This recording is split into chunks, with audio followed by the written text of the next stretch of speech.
Então vamos lá, né? Nosso capítulo 11, sexo. Esse capítulo aqui é mais uma preleção, né? Que a gente escutou, leu? É uma preleção do começo ao fim, praticamente, né? Porque ele coloca o sexo aí, de maneira geral, como mais um instrumento do nosso relacionamento dentro da atividade humana, né? Dentro da atividade humana, dentro que é uma faceta da nossa personalidade, do nosso envolvimento no mundo, né? Ele coloca dessa forma, né? Tem uma frase bonita aqui, ó. A sede do sexo não se acha no corpo grosseiro, mas na alma. Isso. Sublime organização. É interessante essa frase. Tem várias coisas interessantes. Esse capítulo aqui, ele, vamos dizer assim, depois desse capítulo anterior, que foi a situação da menina lá, né, que caiu aí no mundo aí, e aí engravidou, e aí acabou abortando. Então é um capítulo que, vamos assim, coloca para a gente a grande responsabilidade que é, né? Então, ele está muito, muito consciente. Eu acho que vem a calhar, realmente, ele complementa lá dentro do quadro que a menina viveu, né? Dentro de todas as atitudes que ela teve, etc. Um deles foi o sexo, mas ela usou de uma forma bastante vulgar, justamente. Então, aqui ele dá uma alinhada nisso, né? Nesse capítulo ele dá uma alinhada nisso. Ele mostra pra gente que a responsabilidade nossa é muito grande com relação a isso. Então, se a gente não souber direcionar esses impulsos, a gente pode ter sérios problemas. Um deles visível, caso, né, da mulher, é a questão da gravidez. Então, é um negócio muito sério. Então, e a primeira questão, né, com qual objetivo os colaboradores militantes das oficinas de amparo espiritual se reúnem uma vez por semana? Logo no começo aí, né? Sim. Não é tempo de revelações avançadas, informou o instrutor, mas instituição de socorro, de socorro eficiente às ideias de empreendimento dos colaboradores militantes da oficina de amparo espiritual, cátedra de amizade criada para discípulos a quem o esforço perseverante enobrece. Ante minha indignação de aprendiz, continua. Indagação. Minha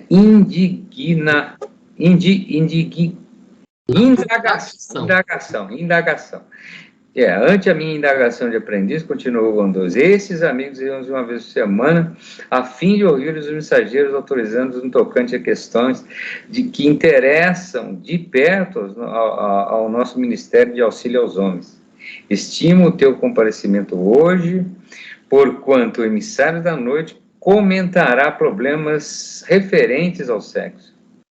Uma vez que estudados nesses dias os enigmas da loucura com tempo curto para a realização de experiências diretas, a palestra vem ao encontro de nossos desejos. Aí vai, né? Isso aí. Aqui eles foram em algum lugar, né? Porque no comecinho ele fala que acompanhei Calderaro a curioso centro de estudos, onde elevados mentores ministram conhecimentos a companheiros aplicados ao trabalho de assistência na crosta. Então ele foi lá provavelmente em algum lugar lá onde o pessoal costuma ministrar, né, essas preleções ou palestras, vamos dizer assim, né? Oficina de amparo espiritual. Não é tempo de revelações avançadas. Pelo contrário.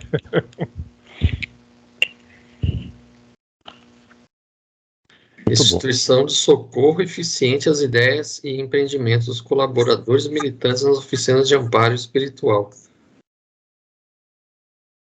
Lá era pelo que eu entendi aqui, assim, era um centro de estudos, mas era de preparo para as pessoas fazerem os socorros necessários, né, que era possível fazer aqui na crosta terrestre. Aí ele pergunta, né, André Luiz pergunta pro Calderaro, e ele fala, né, que eles se reúnem uma vez por semana a fim de ouvir mensageiros autorizados tocante às questões que interessam de perto o nosso Ministério de Auxílio aos Homens. Então, uma vez por semana o pessoal ia lá para, vamos assim, receber algumas instruções, né? 2 centenas de companheiros. Sentamos-nos por nossa vez respeitosamente à escuta. O portador da sabedoria, cercado de viva luminosidade, prelecionava sem afetação. Palavra bem timbrada, penetrando-nos o íntimo para a inflexão da sinceridade. Falava simples, hein? Uhum. No exame das causas da loucura entre individualidades, sejam encarnadas, sejam ausentes da carne, a ignorância quanto à conduta sexual é dos fatores mais decisivos. A incompreensão humana dessa matéria equivale à silenciosa guerra de extermínio e de perturbação que ultrapassa de muito as devastações da peste referidas na história da humanidade. Vocês sabem que só a epidemia de bubões no século VI da nossa era, chamada de peste justiniana, eliminou quase 50 milhões de pessoas na Europa e na Ásia, pois esse número expressivo constitui bagatela comparado com os milhões de almas que as angústias do sexo dilaceram todos os dias. Problema premente esse que já ensandeceu, já enlouqueceu, né, muitos cérebros de escola. Não podemos atacá-lo a tiros de verbalismo, de fora para dentro, à moda dos médicos superficiais que prescrevem longos conselhos aos pacientes, tendo na maioria das vezes absoluto desconhecimento da enfermidade. Agora que nos distanciamos das imposições mais rígidas da forma, sem nos libertarmos, contudo, dos ascendentes fundamentais de suas leis, que ainda nos subordinam às manifestações, compreendemos que os enigmas do sexo não se reduzem a meros fatores fisiológicos. Não resultam de automatismo nos campos de estrutura celular, quais aqueles que caracterizam os órgãos genitais masculinos e femininos. Em verdade, substancialmente idênticos, diferenciando-se unicamente na expressão da sinalética. O que é sinalética? Bem não vendo. Marcas exteriores. Tá. A esse respeito, formulamos conceitos mais avançados. Se aí residem forças procriadoras dominantes, atendendo os estatutos da natureza terrestre, reguladores da vida física, temos na inquietação sexual fenômeno peculiar ao nosso psiquismo, em marcha para superiores zonas da evolução. Doloroso é, porém, verificar a desarmonia em que se afundam os homens com sombrios reflexos nas esferas imediatas à luta carnal. Inúmeros movimentos libertadores estalaram, através dos séculos, no anseio da vida melhor. Guerras sangrentas de povo contra povo, revoluções civis espalhando padecimentos inomináveis têm sido alimentadas na terra, no curso do tempo, em nome de princípios regeneradores, segundo os quais se abrem sobre as conquistas do direito do mundo. No entanto, o cativeiro da ignorância no campo sexual continua escravizando milhões de criaturas. Triste realmente. É isso aí. Ele fala até aqui da forças procriadoras, né? Sim. E tem uma certa ascendência sobre o sexo, né? Porque é o instinto de preservação, né? Mas não se restringe a isso. A gente vê que não se restringe a isso. Ele coloca que os enigmas do sexo não se reduzem a meros fatores fisiológicos. Não resultam de automatismos nos campos da estrutura celular. Então não é só coisa da matéria. Sim. Tem a ver com o espírito. Exatamente. E eu achei interessante, um pouquinho antes aqui, ele coloca: problema premente este que já ensandeceu muitos cérebros de escola. Preparados. Escola preparados. Muito sério. Não importa se a pessoa tem ou não preparo, né? Se o sexo dominar, dominou. Eu acho que é só a gente ver aí grandes personalidades aí da história e tudo mais. Todos eles tiveram essas compulsões, vamos dizer assim, né? Que, vamos dizer assim, quase que estragaram a sua biografia, né? Um desses aí, por exemplo, é o Martin Luther King, por exemplo, grande ícone da luta contra os negros. Ele teve casos extraconjugal. Então, você vê, é uma situação complicada, quer dizer, o cara, né, um verdadeiro líder da causa dos negros e tudo mais, mas o cara não escapou né, essa mazela, sei lá. É. Na era moderna agora, a gente teve aquele caso do jogador de golfe lá, né, que tinha compulsão por sexo. Acabou com o casamento dele. O Tiger Woods. Tiger Woods, isso. São situações que você vê que são verdadeiros, muitas vezes, ídolos e tudo mais, mas a conduta pessoal não faz jus, né, a imagem. A gente vê também os casos, né, de pedofilia, né, entre religiosos, né, padres na igreja. É uma situação realmente complicada. Você muitas vezes confia naquele sacerdote porque ele é, a princípio, uma pessoa ligada às coisas, né, divinas, e você vê que a pessoa tem problemas sérios. Então,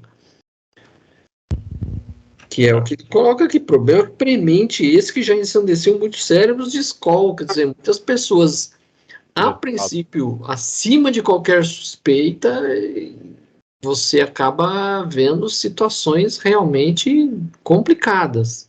Sim. Eles têm vários aí, esses médicos ginecologistas. Tem aquele que está preso em São Paulo aí até hoje. Sim. Ele e vários outros aí, né, que de vez em quando aparece, aí o cara sai da linha. Eu, quando estudava na Gama, lá no Rio, na engenharia, tinha o prédio de medicina era do lado, né? A gente ficava sabendo das fofocas de um lado e do outro. 2 alunos, eu fiquei 5 anos, 6 anos lá, 2 alunos da medicina foram expulsos no último ano, que foram pegos fazendo sexo com cadáver. O cara tinha essa compulsão, né? Isso tem um nome. Uma doença, tem um nome, eu não estou lembrando o nome. A pessoa que faz sexo com cadáver. Eu já ouvi falar isso. Cara, os 2 caras no último ano, cara, de medicina. Caramba. O vigia entrou no laboratório lá no local onde ficava os cadáveres, tava os caras lá com o defunto. Doido. Eu acho que é necrofilia, uma coisa assim. Qualquer coisa assim, isso eu me lembro. É uma situação complicada. Você vê que as pessoas, às vezes até pessoas que você não imagina que poderia ter esse tipo de conduta, você de repente se surpreende. Eu acho que você tem que viver muito atento a esse tipo de coisa, porque o sexo faz parte da nossa vida, né? Então você tem que achar a fronteira, né? Fronteira entre a normalidade, vamos dizer assim, né? Agir de maneira normal. Que é muito complicado. Sim. Uma coisa que eu ouvi outro dia, um cara falando que realmente os casos mais... Onde tem mais casos de pedofilia é na Igreja Católica, né? Pelo menos que a gente vê anunciar. E o cara estava colocando uma coisa que eu achei interessante: a única religião que não permite que o sacerdote, que o ministro, né, da religião se case.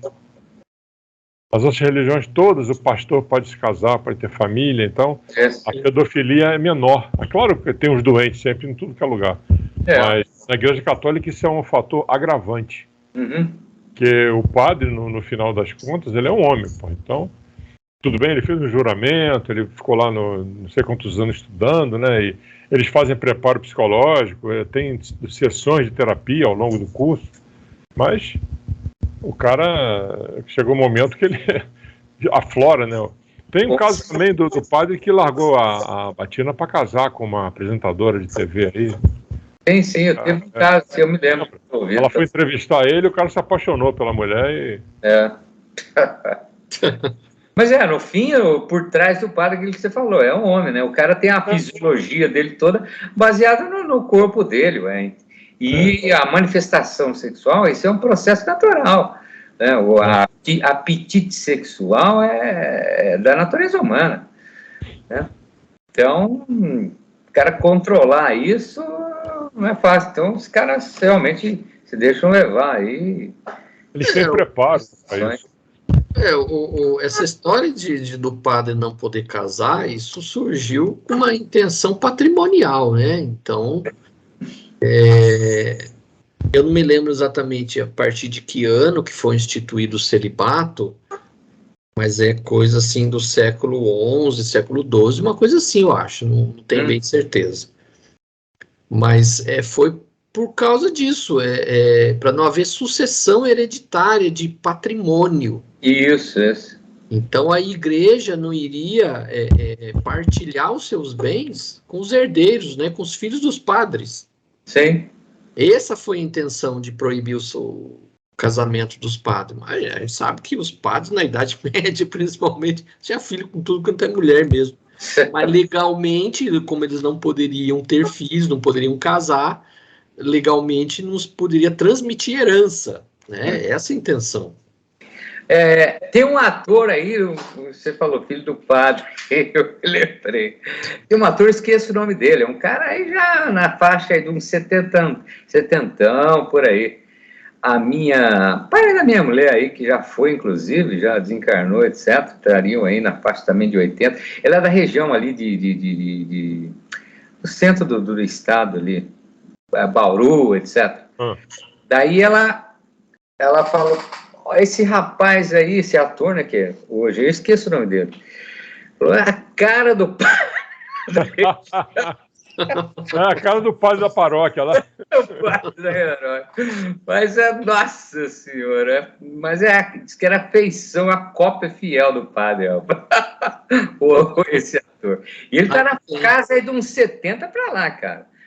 Faz novela aí e tal. Aí tem. Aí ela conhece, era da região lá, a minha sogra era daquela região, então a família toda, etc. Né? Falou, mas esse rapaz é a cara do padre da região. Mas pior se a mulher que estiver falando isso, você chega e fala, ele lembra um pouquinho a senhora também. Aí matou, né? Aí acabou. Aí complicou. Aí acabou a conversa. A senhora frequentava muito a igreja, né? Eu lembro que a senhora ia todo domingo na missa. Confessava muito, né? Ficava muito tempo. Ia lá na sacristia, né? Na sacristia, no confessionário. Aí tem que brincar, mas o negócio é muito sério. Deus. Existem os viciados em sexo, né? Que é o caso daquele Sim. Jogador lá de beisebol. Pelo que a gente está vendo aqui, não é só físico, não, o negócio, né? Passa a ser uma compulsão, uma coisa assim que às vezes a pessoa não controla. Acho que nós vimos num livro aí no passado que existem perturbações, né, nessas pessoas que têm essa compulsão. Ele é cercado por obsessores, né? Que provocam isso. Talvez até pela vida. Quanto mais ele se envolve nisso, mais obsessores vêm, né? Eu penso que assim, na verdade, a pessoa já tem aquilo, com a conduta da pessoa, ele atrai mais. Isso mesmo. Você entendeu? Aí, obviamente, aí não é só ele, é ele mais um monte de gente junto com ele. Aí a pessoa já tem uma tendência para esse tipo de conduta. Aí com um monte de gente ali no ouvido dele, vai lá, e o cara não resiste, né? E aí é difícil. Geralmente essa galera, eles vão para esses lugares aí, como diz lá no Pantanal, para Currutela, né? Aí chega lá na Currutela, o bicho pega, né? Lá na zona, como diz o Aretoledo, a zona de Baixo Meretrício, lá é povoada desses obsessores. Então o cara, cada vez que vai, ele traz mais, né, com ele. Cada vez que vai, ele piora a situação dele. A gente chegou a ver, inclusive, acho que foi nos Mensageiros, lembra daquele rapaz que frequenta? Ele era casado com uma moça e ele frequentava esses lugares. E aí ele trazia os obsessores junto. Isso. É um negócio complicado. Eu lembro dessa história. Lembra que tinha o rapaz que frequentava, tinha a mulher que era comilona. Comia, né? Comia muito. É um Por isso que a gente tem que rezar, mano. Tem que rezar cada vez mais. Rezar, orar, pedir proteção. Porque as forças do mal tentam dominar o mundo, como diz lá. Tem. E aí, aqui no finalzinho, ele fala assim, a respeito, né, de guerras, revoluções e tudo mais, sempre as pessoas lutando por mudanças, por melhoria e tudo mais. No entanto, nessa parte, ele fala assim, no entanto, o cativeiro da ignorância no campo sexual continua escravizando milhões de criaturas. Uhum. É só ver aí nessa guerra da Ucrânia. Quantas mulheres não foram estupradas aí pelos russos? Exatamente. A guerra sempre foi, né, vamos dizer assim, o estupro sempre foi uma linha de conduta nas guerras. Sim. Eu lembro durante a guerra da Bósnia lá, que houve intervenção até do bloco europeu lá, para poder conter os sérvios. Os sérvios fizeram uma verdadeira limpeza étnica na região lá e praticaram o estupro em massa das mulheres, porque a Bósnia é predominantemente muçulmana. E os sérvios são cristãos ortodoxos, na mesma linha dos russos. Então, eles praticaram, além de limpeza étnica, ainda praticaram estupro em massa contra as mulheres bósnias, porque elas eram muçulmanas. Então, é um negócio lamentável isso daí. O Hitler, né, o alemão, que estuprou de mulher judia, Deus me livre. Também. Russas, né, quando os alemães invadiram a Rússia, a região da Ucrânia também, é uma prática, infelizmente, que é muito comum nas guerras. Outra coisa que você vê é a banalização do sexo na Holanda, por exemplo, que tem aquelas mulheres que ficam na vitrine, você vai passando na rua, vai escolhendo a mulher que você quer. Normalmente associado à droga, né? A Alemanha, na Holanda, do mesmo jeito que banaliza o sexo, tem a liberação de drogas. Então, o cara junta uma coisa com a outra, é uma mistura explosiva, né? Você vai passando na rua, as mulheres estão nas vitrines, assim, ó, se expondo para você escolher. Eu já ouvi falar, não conheço não, mas já ouvi falar. Se você ler sobre a Holanda, a prostituição na Holanda, a prostituição é uma profissão super respeitada, vamos dizer assim, na Holanda. Legalizada, mas a banalização do sexo Tem. Quanto mais facilidade você encontra, pior a situação, né? Porque você é estimulado, né? Sim. É estimulado, você é provocado e... É como dizia aquele personagem daquela novela que acabou aí, do Clone, o Tio Ábido. Tio Ábido sempre falava, cuidado com o Ocidente, esse povo sem Deus. É, o povo, né?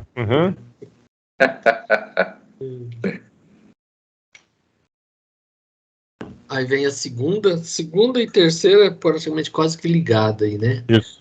Segunda, a morte física soluciona os problemas de desequilíbrios causados pelo desregramento do sexo?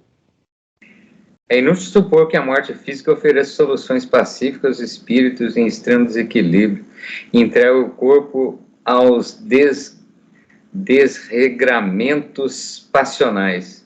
A loucura em que se debatem não procede de simples modificações do cérebro, provém da desassociação dos centros perispiríticos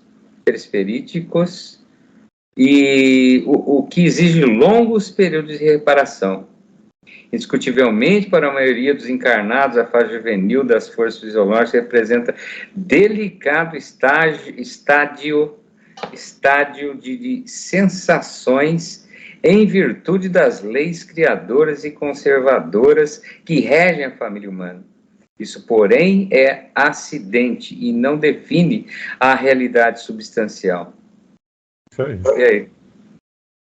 Essa palavra estádio, eu até procurei aqui, ela significa fase intermediária. Estádio. Delicado estádio, fase intermediária, né? Seria uma fase intermediária de sensações, em virtude das leis criadoras. Quer dizer... Assim, a intermediária justamente na adolescência, né? Adolescência. Então, é uma fase, vamos dizer assim, de descobertas, né? Uma fase, assim, de coisas novas, né? Então... Os hormônios são a flor da pele, né? Vamos dizer assim, um encantamento com essas coisas, né? Com essas sensações. É interessante ele falar de acidente, né? Como se fosse uma exceção, né? Vamos dizer assim. É uma fase que você permite isso, né? Não seria uma coisa assim anormal. Mas saiu daí, meu amigo, hein? É por isso que, por exemplo, nas civilizações antigas, eles já casavam as pessoas já logo jovens, né? As meninas, por exemplo, aos 12, 13 anos, já praticamente já estavam casadas, né? Uma mulher, na antiguidade, uma mulher que chegasse aos 18, 20 anos, não tivesse casado ainda, era considerada uma solteirona, né? Uma pessoa que não iria casar mais, porque já estava velha para casar. Encalhada. Aí, o que faziam? Isso existe até hoje entre os muçulmanos, né? Então, já casa logo, porque sabe que chega nessa idade, essa idade dos 14 anos até os 18 anos, é uma fase crítica nesse sentido.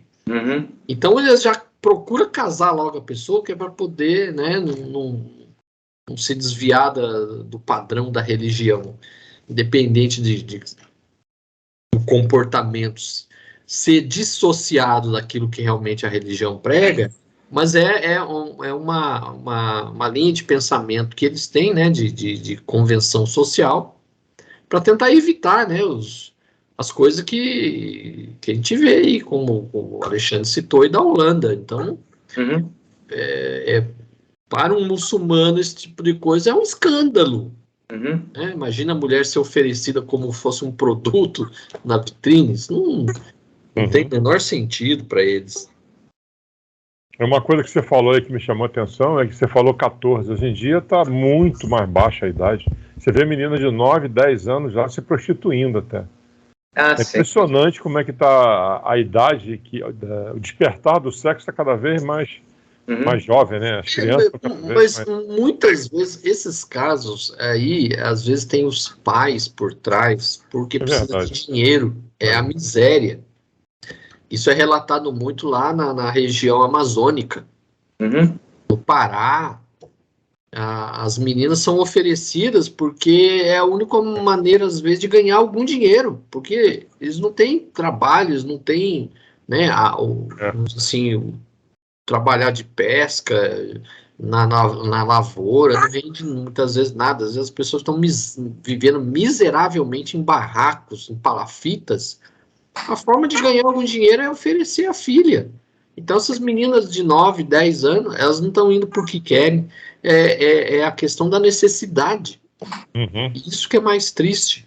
Sim. Eu diria que isso aí é um dos motivos, Cláudio, porque você vê em cidades mais desenvolvidas, as meninas, em função da mídia, principalmente, a disseminação do que é o sexo, se ela não fizer o que as outras fazem, está desenturmada, o acesso ao celular está muito fácil, né? Ali está tudo muito fácil de ver, de entender, de copiar, e aí está cada vez mais, você vê cada vez mais nessas cidades desenvolvidas, onde você não tem essa pobreza aí, que é um dos fatores. Belém é a mesma coisa, Salvador é terrível, Recife eu fiquei impressionado, pô. Eu fui a Recife algumas vezes. Mas em cidades grandes, desenvolvidas como Rio e São Paulo, onde você não tem essa pobreza absoluta, existe a procura pelo sexo com uma idade cada vez mais jovem, mais tempo. Precoce. É impressionante, cara. Impressionante. Você vê as baladinhas aí que as meninas vão, chegar lá, meninas de 10, 11, 12 anos, que estão lá porque elas querem, entendeu? Porque se não for, não está enturmada, né? Não está na turma. E os meninos também, 12 anos, 13 anos. É impressionante. Exato. E aí ele fala assim, se a morte física soluciona os problemas de desequilíbrios. Não soluciona, porque achar que a morte vai resolver esse problema, não vai resolver, porque o problema não é orgânico. O problema está no espírito, está na mente das pessoas. É o que muito se fala. O sexo está na mente, não está no órgão sexual, não está no corpo físico. Logo a terceira aí, né? A sede do sexo não se acha no corpo grosseiro, mas na alma, em sua sublime organização. Isso. Pode seguir. Tem uma coisa, eu acho que isso vem ao longo das encarnações, né? Você vem trazendo isso, não? Essas distorções. Se você não lutar muito para corrigir isso, você vai perdendo, vai encarnando e vai carregando esse fardo, né? Com certeza. Aí é nessa terceira, né? Comente com o grupo a frase, a sede do sexo não se acha no corpo grosseiro, mas na alma, em sua sublime organização. Caralho ou não? Na esfera? Então, na esfera da crosta distingue-se homens e mulheres segundo sinais orgânicos específicos. Entre nós, pondera ainda o jogo das recordações das existências terrenas em trânsito, como nos achamos para as regiões mais altas. Nestas sabemos, porém, que a feminilidade e masculinidade constitui característica das almas acentuadamente passivas ou francamente ativas. Compreendemos dessa forma que na variação de nossas experiências adquiridas gradativamente qualidades divinas, como sejam a energia de ternura, de fortaleza e de humildade, o poder e a delicadeza, a inteligência e o sentimento, a iniciativa e a intuição, a sabedoria e o amor, até lograrmos o supremo equilíbrio em Deus. Até aí, né? Mas uma pergunta que eu faço, você quando vai lá pro outro lado, você vai lá para cima, isso fica amenizado ou não? Porque lá não existe sexo, né? Lá no mundo espiritual. Você não tem essa sua distorção, vamos dizer assim, ela só se reflete quando você está aqui, né? No plano, na crosta. Eu penso que não, porque, na verdade... A gente não tem o corpo físico, então, fisiologicamente, nós não temos essa estrutura. Não temos essa estrutura fisiológica que a gente carrega aqui no corpo. Mas está impresso no seu perispírito, nós vimos ali. Mas está impresso, exatamente, está impresso no espírito, exatamente. Mas acho que não é sei lá como é que seria manifestado isso lá, não? Porque a partir do momento que está no perispírito, faz parte da sua conduta espiritual, da sua maneira de ser. Mas se você acha que se você tiver isso exacerbado, evidentemente, que talvez isso se manifeste de alguma forma, eu não sei como. E como é que você lida com isso lá em cima, né? Essa é a minha pergunta. Boa pergunta. Eu acho que também, sei lá, de lidar com isso é mais ou menos como lidar com outras distorções da nossa personalidade, né? Da nossa maneira de ser, né? Que fazem parte da nossa evolução. Acho que a partir do momento que a gente está lá, também continuamos evoluindo, e a gente carrega toda a nossa carga, né? Eu penso assim, que espíritos dessa natureza, eles são extremamente materializados. Então, muitas vezes, quando eles desencarnam, eles nem percebem que desencarnaram. Eles olham a si mesmos, eles enxergam como se fosse um corpo de carne. Então, eles são extremamente grosseiros. Então, eles vão ficar nesses lugares, vão procurar lugares como motéis, bordéis, esses lugares para poder continuar sentindo essas sensações. Entendi. Ligados aqui na crosta, né? Isso não está no corpo físico, isso está na mente. Isso. O vício, a compulsão, tudo isso está no espírito. Na mente da pessoa, não está no corpo físico. O fato de não estar num corpo físico mais, isso não vai mudar a forma dele pensar. Ele só não vai poder mais praticar isso como se estivesse encarnado. Aí, o fato dele procurar, né, lugares dessa natureza para poder continuar. É igual o alcoólatra. Para satisfazer vamos dizer, o o vício, né? O bem-estar psicológico dele que está embutido no espírito, né? Ou seja, são basicamente obsessores, né? Eles seria um... Sim. Ele iria se transformar num obsessor, vamos dizer. Porque ele vai procurar pessoas encarnadas parecidas com ele, que frequentam esses lugares para poder usufruir um pouco dessas sensações. É igual a gente viu, não sei se vocês lembram, eu acho que foi no Missionários da Luz, quando eles chegaram na casa de algumas pessoas, eles viram alguns espíritos aspirando aquele vaporzinho da comida, da refeição. É a mesma coisa que o alcoólatra, que fica nos bares, aspirando ali o álcool. É a mesma coisa. Sim.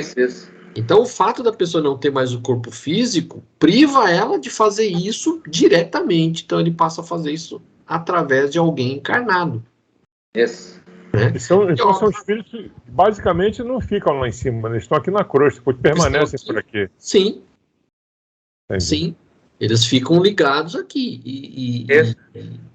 E aí eles vão procurando essas sensações, né, junto aos encarnados. É o que fica claro naquela resposta da pergunta 2, né? A loucura que se debate não procede de simples modificações do cérebro. Provém de desassociação dos centros perispíriticos, o que exige longos períodos de reparação. Ou seja, se a pessoa não cair em si, não perceber que ela está ela nunca vai conseguir evoluir, né? Esses espíritos ficam estagnados, né? Eles vão até aquele ponto e fica ali e acabou. Como eles são extremamente materializados, né? Eles estão apegados a esse vício de sensações. Para eles reparar isso, eles precisam de uma nova encarnação. Lá eles não vão conseguir. Então, assim que eles caírem em si e perceber que precisam de uma nova encarnação, são reencarnantes que, às vezes, o estado de loucura deles os deixa inconscientes, que eles são reencarnados compulsoriamente. E o duro é que, às vezes, reencarnam e não aproveita essa reencarnação. Continua na mesma batida. Na mesma toada, né? Se o cara não tiver um consenso, não tiver um plano não vier numa família estruturada, onde ele receber orientação, etc. O cara vai continuar no ciclo vicioso dele, né? Sim. Encarna, desencarna, sem largar a mão dos vícios. Então, até o cara se livrar disso, tem que cair em si, tão famigerada, falada, reforma. Ele tem que esquecer que viveu em Roma, lá. Tem que esquecer que participava daquelas festas lá, né, que eram... Como é que é? Sodoma e Gomorra, isso. Ele veio de lá, cara, são espíritos que vieram de lá. Lá diz que a coisa era feia, né, velho? Lá é igual o cachorro na rua, né? Festas promíscuas que tinham lá. Mas aqui eu achei interessante nesse trechinho aqui, que ele fala assim, que na esfera da crosta distingue-se homens e mulheres segundo sinais orgânicos específicos. Então, todo mundo ao nascer ou é homem ou é mulher. Sim. Organicamente, né? Não vamos discutir a questão de opção, né? Teoricamente, sim. Entre nós prepondera... Hã? É masculino ou feminino? Entre nós prepondera ainda o jogo das recordações da existência terrena em trânsito, como nos achamos para as regiões mais altas. Então, você vê, as vidas passadas, ela influencia no seu pensamento. Então, se você reencarna 50 vezes masculino, isso vai ter uma prevalência no seu pensamento. Dá um impacto no seu pensamento. Nesta sabemos, porém, que a feminilidade e a masculinidade constituem característica das almas acentuadamente passivas ou francamente ativas. Ou seja, existem espíritos que têm um comportamento que é muito mais próximo ao feminino e outros muito mais próximo ao masculino. Então, isso é uma característica do espírito. Por isso, quando a gente fala nessa questão da homossexualidade e tudo mais, isso é uma característica do espírito. Então, isso não é uma doença, isso não é um desvirtuamento, isso não é uma perversão, nada disso é verdadeiro. A questão é que o espírito ele tem uma tendência mais ou o lado feminino ou o lado masculino. Então, quando ele reencarna, vamos dizer assim, dissociado o corpo orgânico da sua mente, é quando aparece a questão do homossexualismo, que não é nada de errado, é extremamente natural, faz parte. Uhum. É o pensamento daquele espírito. Uhum. Mas esse espírito, por ter essa tendência, ele encarna muitas vezes várias encarnações como mulher, por exemplo. Feminino, feminino, feminino, feminino. Aí, por algum motivo que nós não sabemos qual é, ele vem com o corpo masculino. Daí vem a homossexualidade, né? Quando ele não consegue, o corpo físico dele não consegue responder ao que o espírito é realmente. Ele é feminino de tantas encarnações. Vamos dizer assim, a tendência daquele espírito é como ele fala aqui, ele tem uma característica né, acentuadamente passiva, ou seja, acentuadamente mais feminina. Sim. Então, quando é necessário ter uma experiência no corpo masculino, o espírito ele acaba deixando prevalecer essa tendência que ele tem. Sim. Né? Então, isso acontece, e isso não é nada de errado, porque é uma experiência que aquele espírito precisa passar. E vice-versa, né? E vice-versa. Sim. Quando você vê a mulher masculinizada. Uhum. E isso não tem, agora eu vou dar uma advogadoria, isso não tem, vamos dizer, cura, porque não é uma doença, né? Isso não tem como reverter, né? Esse espírito vai ser eternamente feminino. Então, se ele vier mulher, mulher, mulher, mulher, vier homem, ele vai parecer mulher. Aí ele volta a ser mulher, mulher, mulher. Se ele vier homem, vai parecer mulher. Vai ser sempre assim, né? Não vai ter uma mudança. Não vai ser sempre assim. A tendência é o equilíbrio que ele coloca. Vamos ver se é aqui que ele coloca.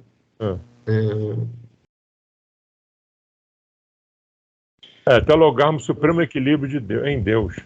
Isso. Isso aqui, né, no finalzinho. A iniciativa, a intuição, a sabedoria e o amor, até lograrmos o supremo equilíbrio em Deus. Então vai chegar um ponto em que isso, o masculino e o feminino, vai entrar num equilíbrio.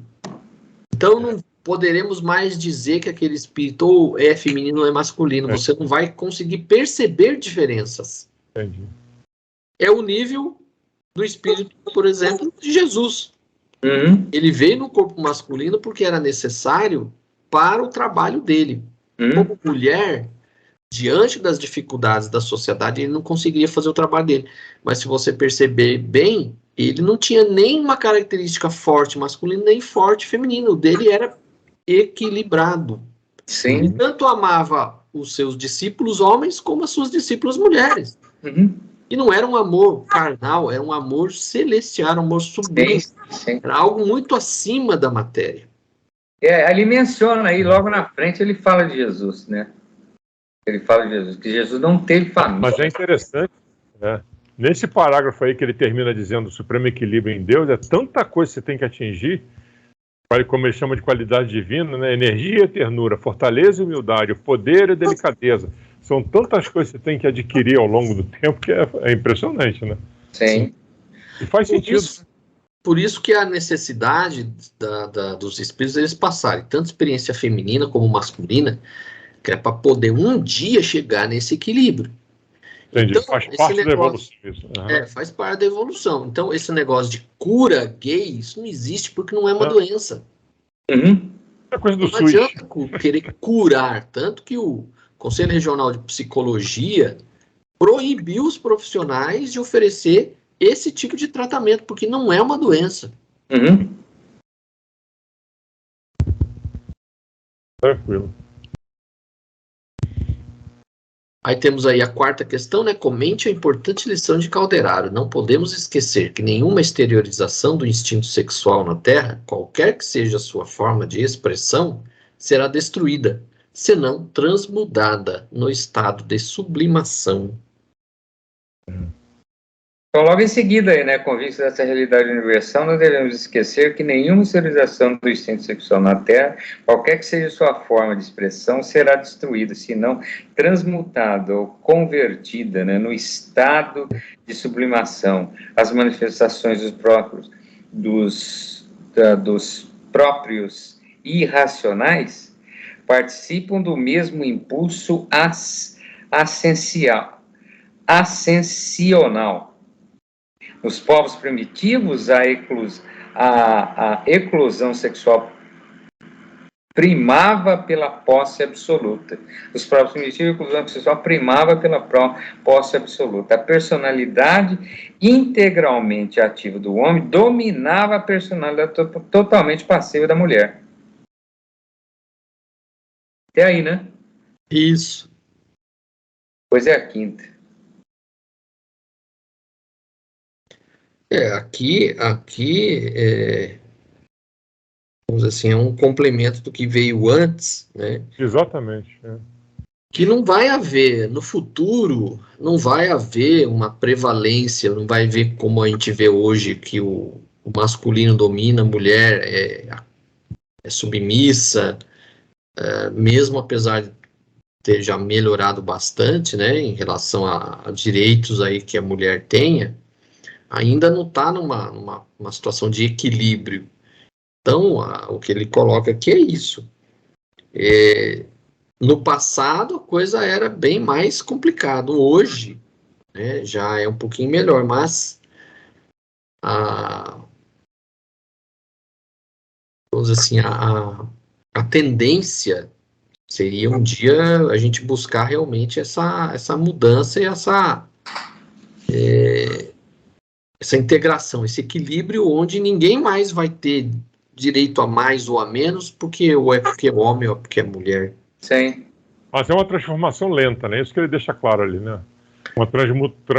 Será, se não transmutada no estado de sublimação. Não vai haver uma destruição. A partir de hoje, né?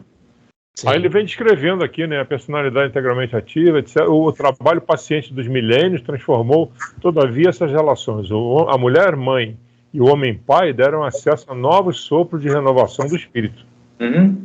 Com base nas experiências sexuais, a tribo converteu-se na família Ataba, metamorfoseou-se no lar.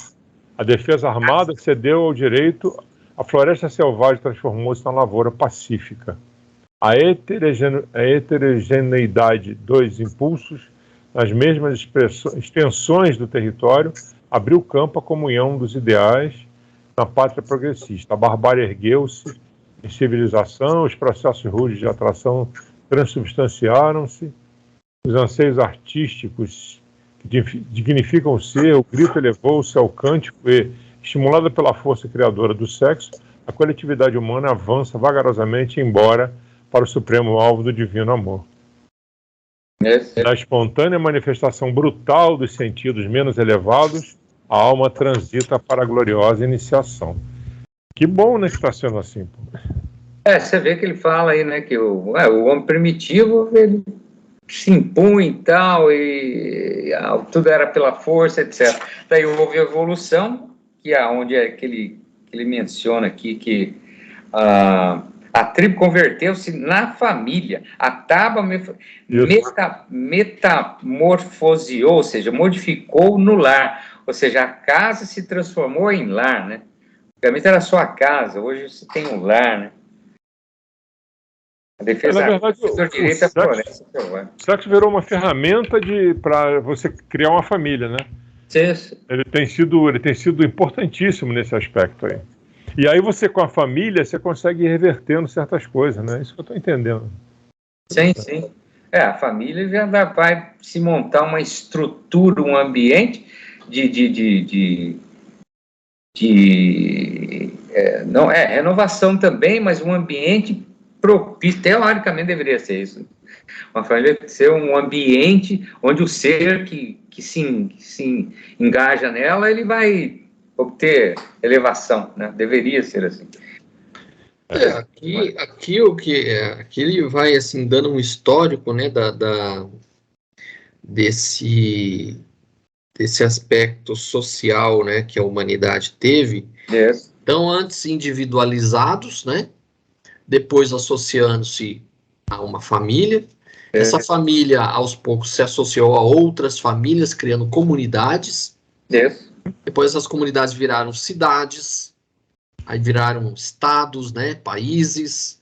Hoje a gente vê blocos, né, de países como a União Europeia, né, o Mercosul e outras, assim, associações de países. Então a tendência é essa, né, do individual para o coletivo. E isso, vamos dizer assim, é uma meta que um dia toda a humanidade se veja como pertencente a um planeta, né, não mais a um país, né, e todo mundo entenda que cada um é seu irmão também, né, não importa onde viva, que língua fale.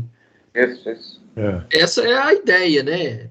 Para muitos é uma utopia, mas... Não, mas eu entendo o seguinte, a regra virou exceção. Que a regra, antigamente, era o que ele fala ali, nos povos primitivos, a eclosão sexual primava pela posse absoluta. Então, o cara tinha, cada um tinha sua mulher, que era dele, e a diversão dele era fazer sexo. Isso foi mudando ao longo do tempo, né?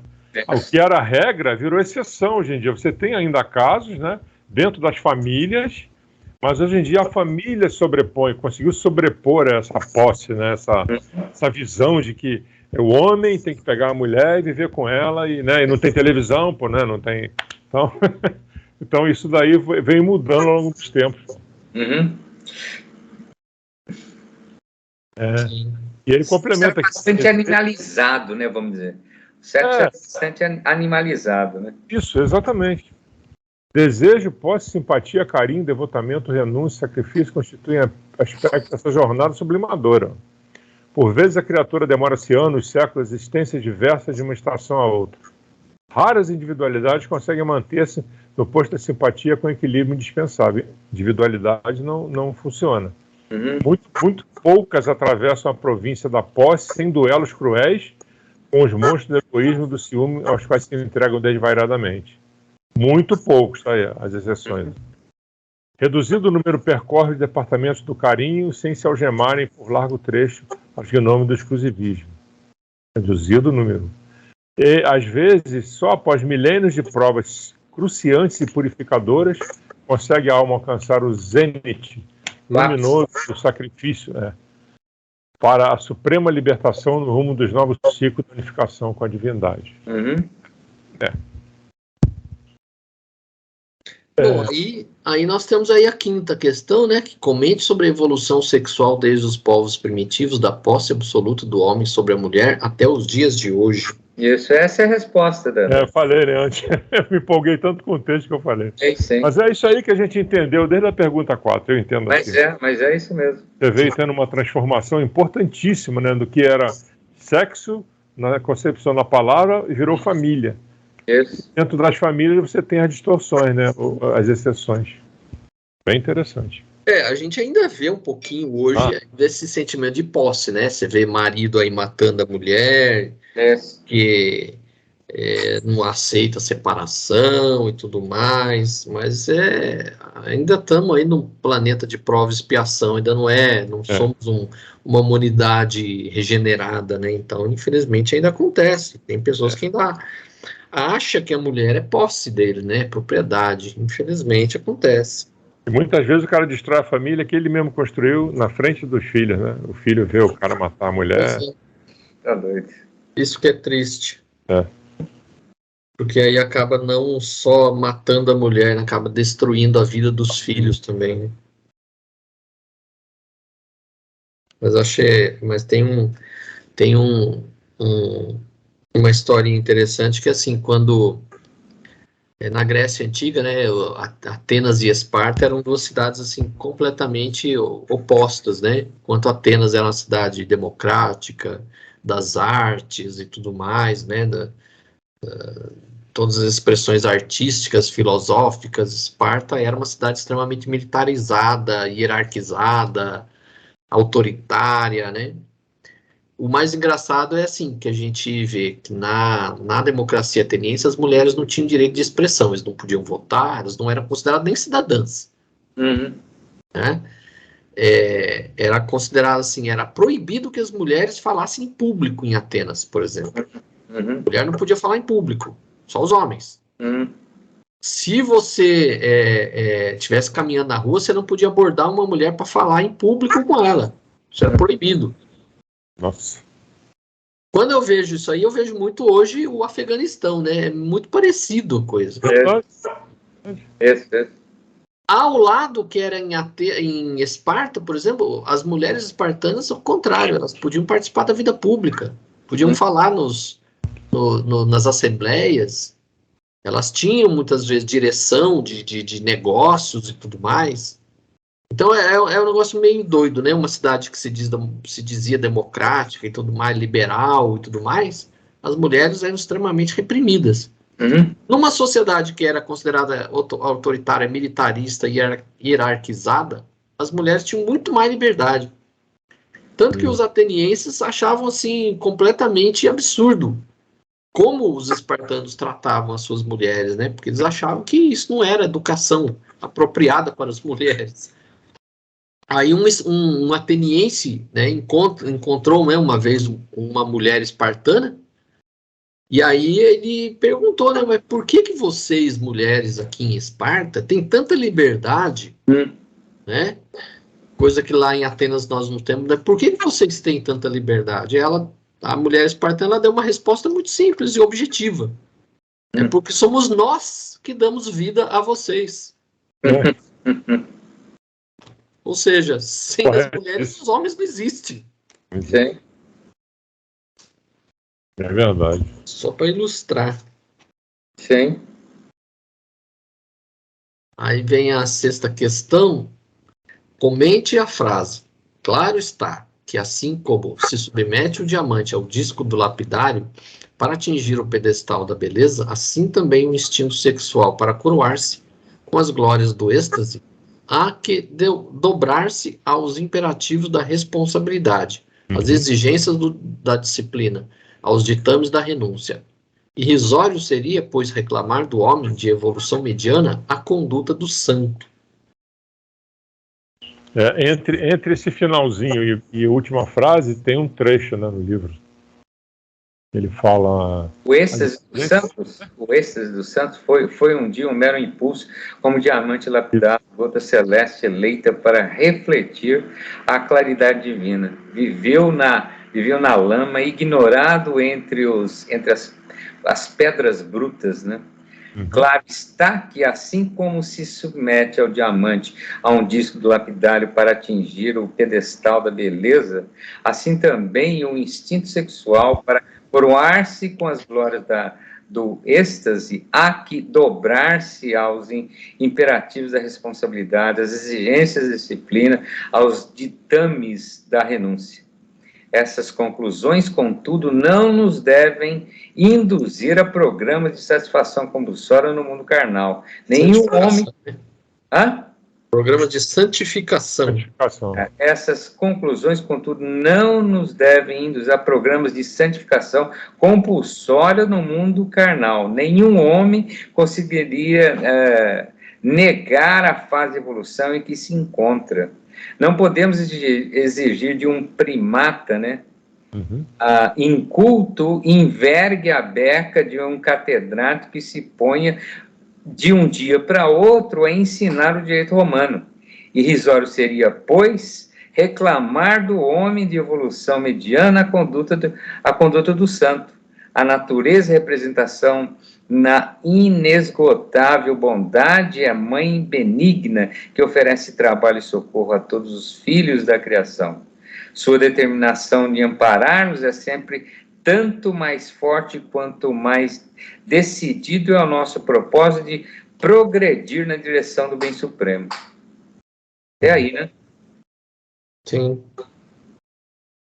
É engraçado como é que essa linguagem desses livros é muito interessante, né? Ele pode escrever que o diamante é lapidado, olha o que ele fala.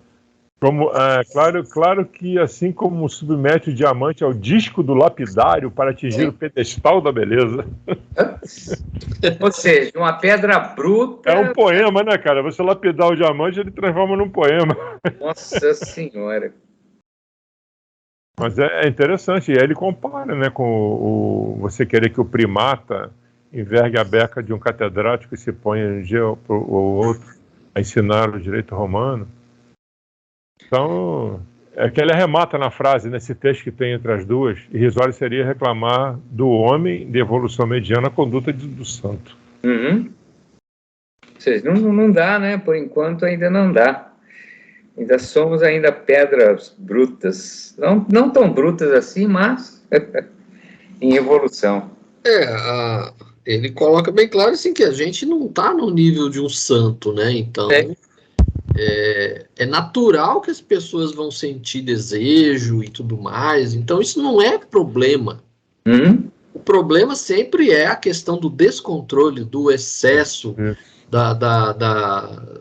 assim, de algo que já vira um vício. Verdade. Aquilo que você não controla é que já virou um vício. Então, se não houvesse o sexo no mundo, ninguém existia, ninguém nascia mais. É isso aí. Então, ele é um meio necessário para que as pessoas possam reencarnar. Né? Então, ele não está pedindo para ninguém virar santo, porque nós não estamos na condição ainda. Mas a gente tem que ter o controle, tem que ter a disciplina, como ele coloca.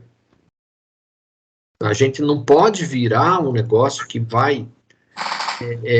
que a gente fique sem controle, que a gente já não saiba mais o que está fazendo. Tem uma frase aqui, né? Esse texto é bem grande, ele falando sempre disso, né? Inquietantes quadros mentais se pintam na Terra, compelindo-nos a estafante serviço socorrista, dando trabalho para eles lá em cima, de modo a limitar o círculo do infortúnio e de pavor dos que se lançam incautos a temerárias aventuras do sentimento animalizado. É o que você está acabando de falar, é você não impor limites, né, a uma coisa que é necessária, que é inerente ao ser humano, mas que pode virar um vício realmente. É como comer, como se alimentar também, né? É a mesma coisa. A bebida, né, a droga, né? Então, tudo aquilo que você já não tem mais controle já virou um vício. Então, aí você vai demandar muito mais esforço para que você consiga voltar aos trilhos, né? Que aqui ele ainda coloca assim: não desejamos, portanto, preconizar no mundo normas rigoristas de virtude artificial. Verdade. Então não adianta você querer fingir também, querer atingir uma coisa que você ainda não tem condições, né, para fingir para os outros. A nossa bandeira é, sobretudo, do entendimento fraternal. Ou seja, aceitar determinadas coisas, né? A nossa bandeira é, sobretudo, de um entendimento fraternal. Trabalhamos para que a luz e a compreensão se façam entre os nossos amigos encarnados, a fim de que as angústias afetivas não arrojem tantas vítimas a abismo da morte, intoxicadas de criminosas paixões. É o sexo vencendo. Porque a pessoa desencarnou, não é porque desencarnou que a pessoa vai conseguir se livrar. Sim. Porque é o que é colocado aqui, o problema não está no corpo físico, está na mente. Então ele não vai conseguir se desligar disso. Ele coloca: devido à incompreensão sexual, incontáveis crimes campeiam na Terra, determinando estranhos e perigosos processos de loucura em toda parte. A gente vê até dentro de famílias, né? Parentes, é o que é colocado. A maior parte dos crimes contra crianças e adolescentes é dentro da família. Então é um negócio que é muito, muito grave, muito complicado.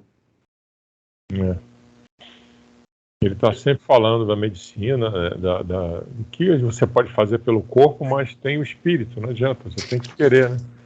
A medicina inventará 1000 modos de auxiliar o corpo atingido em seu equilíbrio interno. Por essa tarefa edificante, ela nos merecerá sempre sincera admiração, fervente amor. Entretanto, compete a nós outros praticar a medicina da alma, que ampare o espírito enlaçado nas sombras. Sim. É porque a medicina, ela ajuda num certo ponto, mas só a medicina em si, ela não resolve se a pessoa não tiver predisposta a mudar. Uhum. E vai por aí, tem mais frases de efeito. Esse é longo, né? A 7ª questão está lá embaixo. É porque um pouquinho antes ele coloca, né? Não solucionaremos tão complexo problema no mundo simplesmente à força de intervenção médica. Embora seja admirável a contribuição da ciência no terreno dos efeitos, sem atingir, contudo, a intimidade das causas. Então, a medicina, ela vai atacar, muitas vezes, os efeitos. Ela não ataca a causa da coisa. A causa está na mente da pessoa. Então, se a pessoa não se tratar também psicologicamente, isso não vai ter efeito. Só medicamento, drogas, não vai ter efeito. Ela vai segurar a pessoa durante um tempo, mas... A personalidade não é a obra da usina interna das glândulas, mau produto da química mental, A endocrinologia poderá fazer muito com uma injeção de hormônios, a guina do pronto-socorro, as coletividades celulares, mas não sanará lesões do pensamento. A genética, mais hoje, mais amanhã, poderá interferir nas câmaras secretas da vida humana, perturbando a harmonia dos cromossomos, no sentido de impor o sexo ao embrião. Todavia, não atingirá a zona mais alta da mente feminina ou masculina, que manterá característicos próprios, independente da forma exterior ou das convenções estatuídas. A medicina inventará 1000 modos de auxiliar o corpo a atingir o seu equilíbrio interno. Por essa tarefa edificante, ela nos merecerá sempre a sincera admiração e fervente amor. Entretanto, compete a nós outros participar da medicina da alma que ampara o espírito preso nas sombras. É o que ele coloca aqui, ó.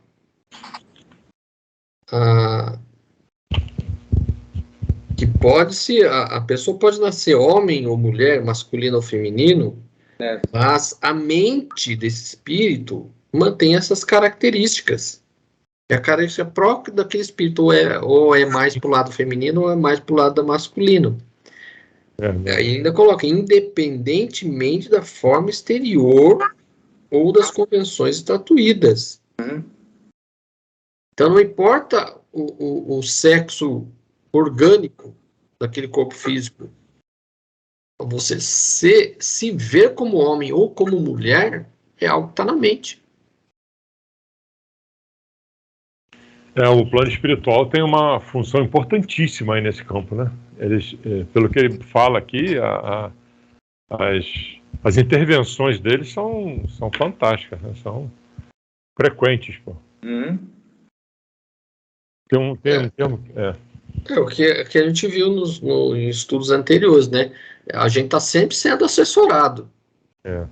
Isso aí sempre. A gente nunca está abandonado. E aí ele coloca mais para frente, ele coloca assim: como fazer valer o abençoado serviço do médico, a vítima de angústia sexual, se tem a defrontá-lo vibrante a hostilidade da família? Então, é algo que acontece mesmo. A pessoa não tem apoio familiar, muitas vezes, para um tratamento, por exemplo. E aí acontece que a pessoa acaba saindo de casa. A gente vê isso no caso dos alcoólatras, por exemplo, né? São expulsos de casa. Sim. E isso acontece também em muitas famílias quando a pessoa tem algum tipo de compulsão sexual. Aí acaba, em vez de ser amparado para um tratamento, a pessoa muitas vezes hostilizada ou é expulso de casa. Verdade. Ele fala aqui uma frase legal: o amor espiritualizado, filho da renúncia cristã, é a chave capaz de abrir as portas do abismo por onde rolaram e rolam milhares de criaturas todos os dias. De novo, o amor espiritualizado, né? Sim. Filho da renúncia cristã. É a chave capaz de abrir as portas do abismo, por onde rolam e rolaram, né? Rolaram e rolam milhares de criaturas de todos os dias. Os filhos da renúncia cristã que rolam nesses abismos aí, né? E aí ele fala do mundo espiritual de novo. Distribuamos a bênção do entendimento entre os homens. Estendamos mão forte a todos os espíritos que se encontram prisioneiros do distúrbio das sensações, fazendo-lhes sentir que as oficinas do trabalho renovador permanecem abertas a todos os filhos de Deus, aperfeiçoando-lhes os sentimentos, sublimando-lhes os impulsos, dilatando-lhes a capacidade espiritual. Lembremos aos corações desalentados, né? Que tal é o sexo em face do amor? Quais são os olhos para a visão e o cérebro para o pensamento? Olha. Vamos para o coração, os corações dilacerados. Porque aqui quando ele coloca assim, o amor espiritualizado, filho da renúncia cristã, é a chave capaz de abrir as portas do abismo, onde rolaram e rolam milhares de criaturas. Ou seja, você ter uma compaixão com essas pessoas e ajudá-las é a forma que você vai ter de tentar reabilitá-las. Então a hostilidade não vai ajudar, só vai piorar. Não vai ajudar você e nem a ela, né? Você vai perder a oportunidade de ajudar uma pessoa, ao invés de ajudar, você julga, discrimina, e a ela muito menos. E aí deixar ela mais desesperada. E aí tem um trechinho aqui que eu achei muito interessante. Ele coloca assim: o campo do amor é infinito em sua essência e manifestação. Insta a fugir às aberrações e aos excessos. Isso. Contudo, é imperioso reconhecer que todos os seres nasceram no universo para amar e serem amados.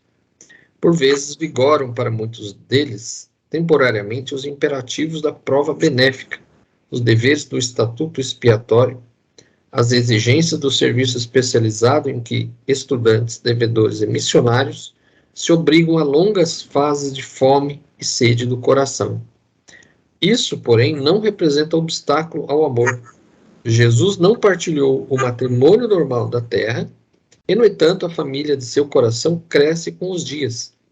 Suas forças não geraram formas passageiras nos círculos carnais, e, contudo, suas energias fecundantes renovaram a civilização, transformando-lhe o curso, prosseguindo até hoje com o aprimoramento do mundo.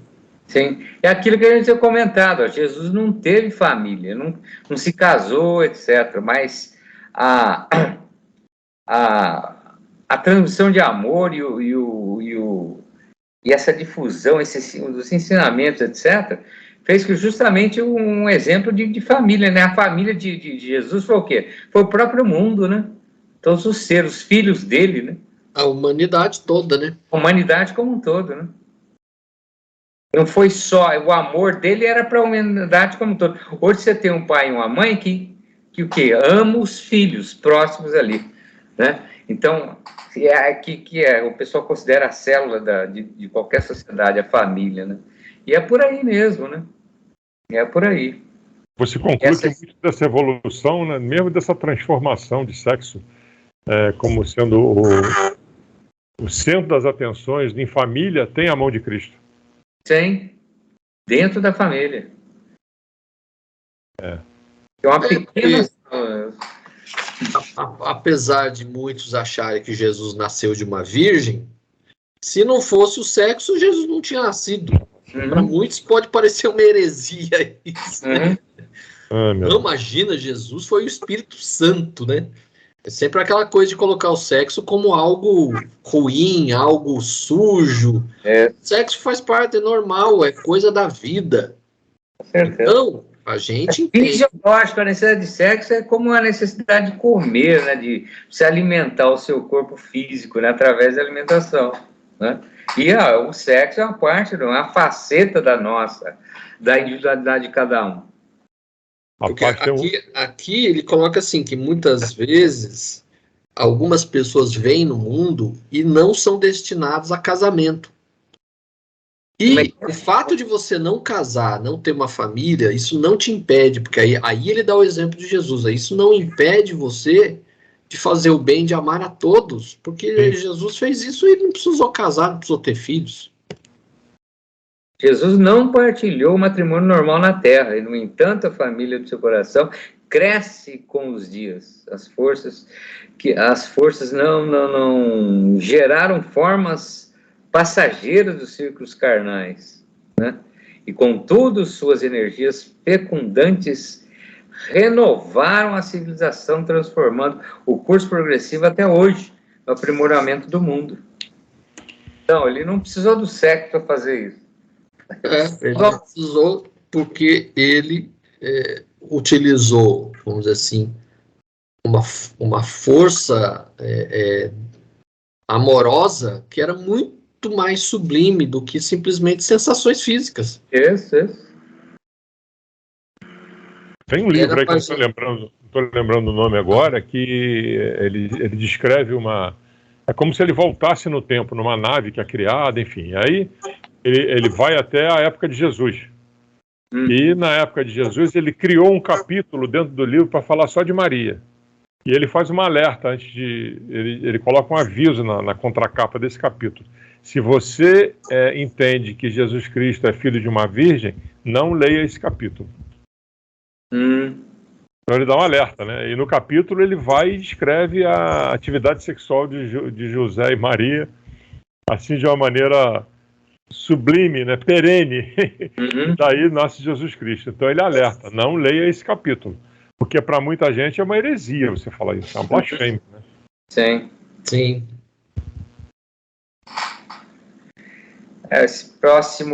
Esse último parágrafo aí é bastante interessante, antes da resposta número 7. A construção da felicidade real não depende do instinto satisfeito, a permuta de células sexuais entre seres encarnados, garantindo a continuidade das formas físicas em processo evolucionário. É apenas um aspecto das multiformes permutas de amor. E importa reconhecer que o intercâmbio das forças simpáticas e fluidos combinados de vibrações sintonizadas entre almas que se amam paira acima de qualquer exteriorização tangível de afeto, sustentando obras imperecíveis da vida e de luz nas iluminadas esferas do universo. Esse texto aí é... A primeira frase detona, né? A construção da felicidade real não depende do instinto satisfeito. Ou seja, tem gente que leva a vida inteira buscando a felicidade no sexo e não acha, né? Não dá aí, né? Só essa frase aí já mata tudo. Aí vem a 7ª questão, ainda sobre o sexo. Por que o plano espiritual superior nos orienta quanto à necessidade de libertarmos a mente das malhas dos instintos, abrindo caminhos ideais do amor santificante? Fala, Leonel. Vai lá, mas desenvolvemos, pois, carinhosa assistência aos que desesperam no mundo. Desenvolvendo melhor carinhosa assistência aos que desesperam no mundo, sentindo-se a transitória condição de deserdados. Ensinemo-los a libertar a mente das malhas do instinto, abrindo os caminhos aos ideais do amor santificante, recordando-lhes que fixar o pensamento no sexo torturado com desprezo dos demais departamentos de realização espiritual através do cosmo orgânico é estacionar inutilmente no trilho evolutivo, é entregar-se fraco e indefeso a influências de perigosos monstros da imaginação, quais o despeito e a inveja e o desprezo e a amargura que abrem ruínas chagas na alma e que culminam no exclusivismo, pena que pode crescer até a loucura e a inconsciência. Convidemo-los a rasgar horizontes mais longe no coração. O amor, a rasgar longe no coração. O amor... Oi? Tá certo. Então, o amor encontrará sempre mundos novos. E para que tais descobertas se corroem de luz divina... Coroem de luz divina, bastará à criatura o abandono da ociosidade e por si mesma combaterá a perversa ignorância. Dentro de cada um de nós brilha sem desmaio a claridade libertadora no pensamento, na renovação e para o bem comum que devemos cultivar e intensificar em cada dia da vida. O cativeiro dos tremores do sexo não é um problema que possa ser solucionado por literatos. Acho que é já 8, né? Aí já é 8, né? Aqui já entra 8, né? Ele tá mostrando aqui que eu acho que você, não sei se é isso que eu vou falar, você desviar um pouco da sua energia que você está canalizando para o sexo para ajudar os outros, né? Você vai ser mais feliz. Porque aqui ele coloca assim, fixar o pensamento no sexo torturado, aí eu pulo um pouquinho mais para frente e fala assim, é estacionar inutilmente no trilho evolutivo. Isso. Então você fica só focado naquilo, em sensações materiais, você perde a oportunidade até de utilizar essa força para fazer coisas para o bem, né, dos outros. Isso aí. Com desprezo dos demais departamentos da realização espiritual, através do cosmo orgânico. É estacionar realmente no trilho. Você deixa de fazer uma porção de coisas só para poder aproveitar as sensações. Então você está estacionado, você está perdendo tempo. Sim. Você não está construindo nada. E o duro é que você fica tão envolvido nisso que é como ele fala, né? Ele diz, bastará a criatura o abandono da ociosidade. Você fica ocioso enquanto você não está fazendo o sexo ali, você não está fazendo mais nada. Sim. Aí a 8ª, com o auxílio das explicações contidas nesse capítulo, como o grupo entende que possamos nos libertar das amarras dos instintos do sexo desregrado, o que é verdadeiramente necessário compreender e agir para o nosso bem e do próximo, considerando a primeira e maior lei? É isso aí. O cativeiro no tormento do sexo não é um problema que possa ser solucionado por literatos ou médicos a agir no campo exterior. É uma questão da alma que demanda progresso individual de cura, e sobre esta só o espírito resolverá no tribunal da própria consciência. É inegável que todo auxílio externo é valioso e respeitável, mas cumpre-nos reconhecer que os escravos das perturbações no campo sensorial só por si mesmo serão libertados, liberados, isto é, pela dilatação do entendimento, pela compreensão dos sofrimentos alheios e das dificuldades próprias, pela aplicação, enfim, do amai-vos uns aos outros. Assim, na doutrinação, como no imo da alma e nas melhores energias do cérebro e com os melhores sentimentos do coração. Acaba aí, não? Aqui acaba a preleção. A questão é explicada nesse parágrafo, né? Isso. Aqui já é o fim da preleção, né? Sim. Mais uma vez ele afirma, né, que é um problema da alma, né? Questão da alma. Sim. Aqui ele coloca assim, é questão da alma que demanda processo individual de cura. Isso. Né? É você. Os escravos das perturbações do campo sensorial só por si mesmos serão liberados, isto é, pela dilatação do entendimento, pela compreensão dos sofrimentos alheios, ou seja, ninguém vai poder ajudar você se você próprio não tomar a iniciativa de deixar de se dedicar a esse tipo de atividade e passar a pensar nos outros. Isso, médico nenhum vai resolver esse problema. Então, em vez de você ficar pensando só em você mesmo, comece a pensar nos outros. Isso. Né? Dedique-se a ajudar os outros Essa é a forma de cura. Né? Como a gente vê na cura de vários outros vícios. O que muitas vezes se coloca, por exemplo, para os alcoólatras?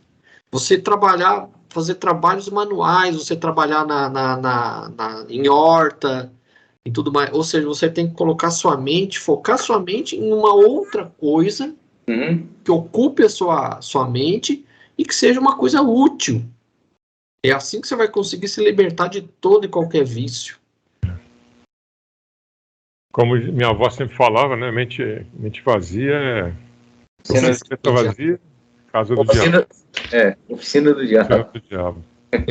E é o que se fala muito também dos presos, né? Você deixar o preso lá dentro, o cara só fica pensando besteira. Bota o cara pra fazer alguma coisa, pô. É verdade, dá uma atividade pro cara, né, cara? Acho que muitas prisões nos Estados Unidos têm muitas atividades, assim, né? Atividade coletiva, onde o cara presta serviço coletivo, pra coletividade, né? Sim. Agora o cara cai num Carandiru da vida. Já pensou, cara? Apesar que o Carandiru não existe mais, né? O Carandiru não existe mais isso. Mas era um inferno diário. Nossa Senhora. Já pensou? Aí termina, né, a preleção, aí ele fica, né, fascinado, aquelas noções de sexologia eram novas para mim. Aí ele faz aí uma menção ao Freud, né? Uhum. Aí ele pergunta, ele questiona, né, a respeito da psicanalítica do Freud. Aí ele fala, né, já sei o que deseja, refere-se você aos movimentos da psicologia analítica, chefiados por Freud e por duas correntes distintas, né, porque depois da morte de Freud houve uma divisão, né, dos seus seguidores e tudo mais, né. Aí o que me chamou mais atenção, mais para frente, ele responde isso, né? Ele fala assim: não podemos afirmar que tudo nos círculos carnais constitua sexo, desejo de importância e de aspiração superior. No entanto, chegados à compreensão de agora, podemos assegurar que tudo na vida é impulso criador. Todos os seres que conhecemos, do verme ao anjo, são herdeiros da divindade que nos confere a existência. E todos somos depositários de faculdades criadoras. Então, a criar faz parte do ser. Todos nós somos criadores. Então, quando você cria um objeto, você vai lá, pega um toco de madeira, você cria lá um carrinho de madeira, você está criando, você está gerando alguma coisa. Então, o impulso criativo no ser humano, ele é natural, ele faz parte, né, do nosso ser. Até os vegetais, aqui ele falou, vegetal é instigado pela atração, surge na paisagem, distribuindo a vida e renovando-a. O pirilampo cintila na sombra buscando perpetuar-se. O batráquio, o sapo sente vibrações de amor, né, e de paternidade nos recessos do charco, seja na lama, né? Aves minúsculas viajam longas distâncias, colhendo material para tecer um ninho. A fera, ouvida a índole selvagiana, ao lamber com ternura o filho recém-nascido. E mais... Aí já é a nona. Hã? Aí já é a nona. É a nona. Vai entrar. Já é, né? Isso. A nona, conforme o instrutor, mais da metade da população encarnada do planeta concentram suas faculdades do sexo, dos quais derivam os distúrbios nervosos, ainda não sabem criar sensações e vida, senão movidos pelos recursos da força sexual, com grandes prejuízos íntimos. É possível alcançar o equilíbrio sexual nas zonas instintivas do ser? Aí, ó, você estava lendo, Leonel, vai lá. Essa é a grande questão. Logo na sequência aí, a fera... Isso. Então, ele fala aí, né, que a fera ouvida, a índole selvagiana, ao lamber com ternura o filho recém-nascido, e mais da metade dos milhões de espíritos encarnados da Terra, de mente fixa na região dos movimentos instintivos, concentram suas faculdades no sexo, do qual se derivam naturalmente os mais vastos e frequentes distúrbios nervosos. Constituem entre eles compactas legiões nas adjacências da paisagem primitiva da evolução planetária. Irmãos nossos da infância, do conhecimento, que ainda não sabem criar sensações e vidas, são mobilizados, se não mobilizados os recursos de força sexual. Grande parte de criaturas, contudo, havendo conquistado a razão acima do instinto, permanece nos desatinos da prepotência, seduzidas pelo capricho autoritário, famintas de evidências e realce, ainda que presas a trabalho proveitoso e às paixões nobres, muitas vezes. Pequeno grupo de homens e de mulheres, por fim, após atingir o equilíbrio sexual na zona instintiva do ser e depois de obter os títulos que lhe confere o seu trabalho e com os quais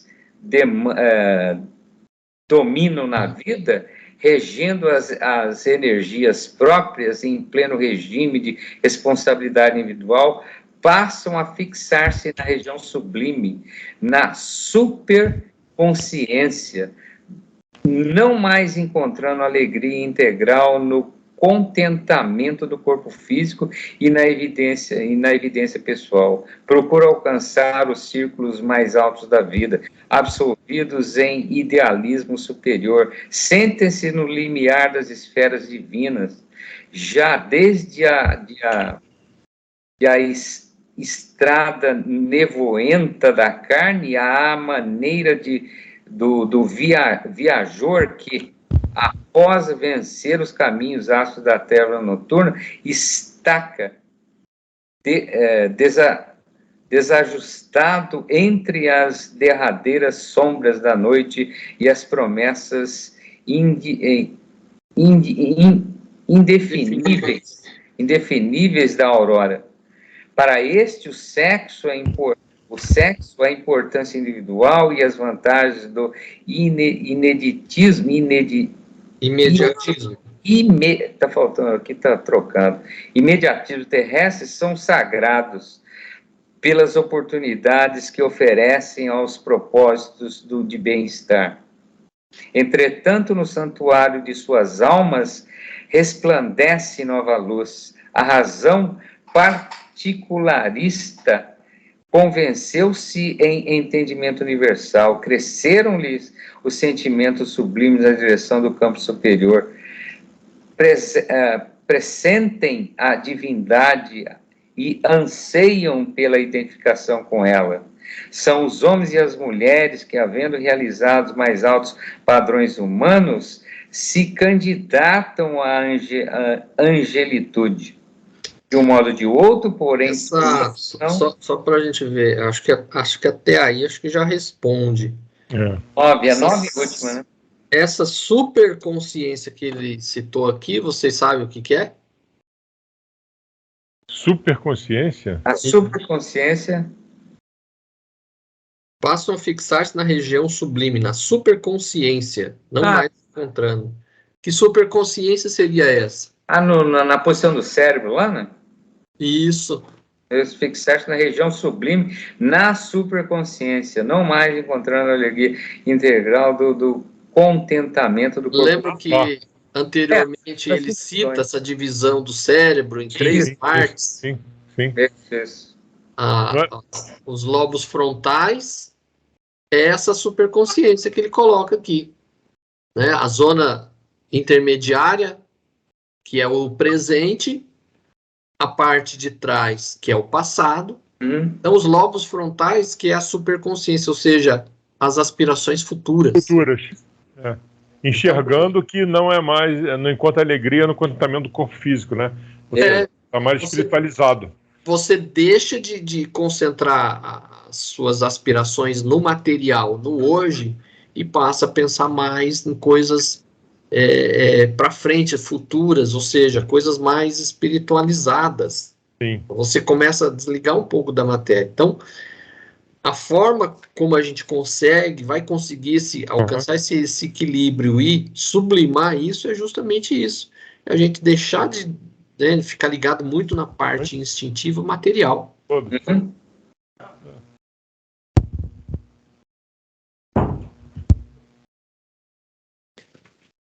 Aí, só para a gente finalizar aí, né? Aí ele coloca assim: concluímos deste modo que se a psicologia analítica de Freud e de seus colaboradores avançou muito no campo da investigação e do conhecimento, resolvendo, em parte, certos enigmas do psiquismo humano, falta-lhe, no entanto, a chave da reencarnação para solucionar integralmente as questões da alma. Então, sem a reencarnação, todos vamos dizer assim, essas particularidades do ser humano, nada é respondido. Fica tudo, muitas vezes, no terreno da especulação, no terreno da conjectura. Sim. Porque você não tem o seu passado. Você não sabe quem você foi. Você tem a intuição, aquela lembrança intuitiva. Mas como para a ciência a reencarnação ainda é algo que não é claro, então na ciência psicanalítica, você analisar o seu eu interior, muitas vezes você não tem uma resposta conclusiva. Por quê? Porque falta esse elemento-chave que é a reencarnação. Legal. Em suma, não satisfaz o simples exame da casca. É essencial atingir o cerne e determinar modificações nas causas. Para isso, é imprescindível confessar a realidade do reencarnacionismo e da imortalidade. Até lá, portanto, auxiliamos os nossos amigos do mundo na conquista da confiança de si mesmo, na penetração da esperança divina e no contínuo autoaprimoramento pelo trabalho redentor. Como sempre a gente fala sobre isso, né? Então fica aquilo que você falou, nessa conjectura aí, o cara acha que é isso, acha que é aquilo, é porque disso, isso. Eu acho que isso aí é um negócio, acho que bastante prejudicial, porque fica tudo no campo da possibilidade, e as pessoas não encaram isso, né? Assim, de maneira geral, a sociedade como um todo, ela vamos dizer, ela taxa, né? Rotula, e fica ali, o cara fica nessa situação, né? Então, às vezes a pessoa até assume aquilo que a sociedade fala, não, o cara acha que eu sou assim, então eu sou assim mesmo, vou ficar assim, e às vezes isso pode trazer até mais prejuízo não, eu não presto, o cara ali falou que eu não presto, então eu não presto mesmo, entendeu? Então, não tem solução. Eu não vou sair da caixinha, né? Eu não vou sair da caixinha. Ao invés de tratar o cara, né, é que ele fala aí, abrir, amar uns aos outros, tenta compreender e tal, esse lado ainda não existe, então, acho que se existe é muito pouco, né? Então, minha mãe, na sua sabedoria, fala, quem não vive para servir não serve para viver, né? É basicamente isso. Então é isso, cara, eu acho que a sociedade tem um peso muito grande nesse aspecto aí E esse ponto importante que o Cláudio leu ali no final, que é a questão da reencarnação, né? Você não está vivendo uma coisa nessa vida, você está trazendo esse problema lá de trás. Isso, lá de trás as pessoas não enxergam isso. E não te ajudam nessa parte, né? Não tem como, você que tem que se ajudar, né? Você na verdade, mas eu digo assim... perceber os... você também, mas eu acho que eu não vejo ajuda de fora. Porque se existisse um confronto... Porque, na realidade, a sublimação, a sua evolução, é o seu esforço de encontro com o amor do outro. Acho que é uma ajuda aí, né? Assim, a sua disposição em se dispor a ser amado e o outro te amar, do jeito que você é, vamos dizer, né? Seria isso, né? É aceitação, né? Aceitação. Também passa pela aceitação de não ser amado também, né? Pior que tem gente que tem em mente a filosofia de que o importante é participar, né? Se você está atrapalhando, está ajudando, o importante é participar. Então, aí complica demais, né? Porque... Pois é. Bom, é isso aí. Muito bom.